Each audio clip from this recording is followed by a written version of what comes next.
আলহামদুলিল্লাহ, আল্লাহ রাব্বুল আলমিনের লাখ কোটি শুক্রিয়া।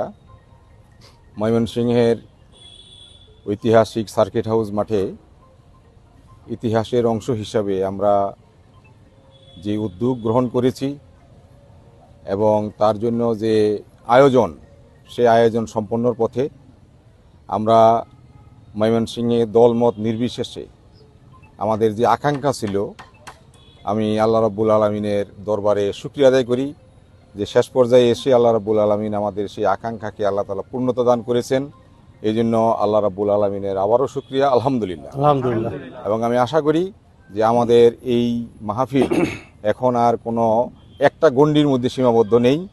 আমরা সকল ময়মনসিংহবাসী সকলে মিলেই আমাদের এই আয়োজন, এবং আল্লাহ রাব্বুল আলমিনের কাছে দোয়া করি আল্লাহ রাব্বুল আলমিন যেন এই আয়োজনকে সফল করেন, সার্থক করেন, এবং আয়োজনের যে লক্ষ্য এবং উদ্দেশ্য, যে কোরআনের যে বিধিবিধান, সেই বিধিবিধানগুলো ব্যক্তি, পরিবার, সমাজ এবং রাষ্ট্রে যাতে কায়েম হয়, তার জন্য মানুষের যে ঐক্যবদ্ধ প্রয়াস, সেটা যেন আমরা সকলে গ্রহণ করতে পারি। আল্লাহ তাআলার কাছে এই তৌফিক কামনা করেই আমার কথা শেষ করছি। সবাইকে অসংখ্য মোবারকবাদ এবং ধন্যবাদ।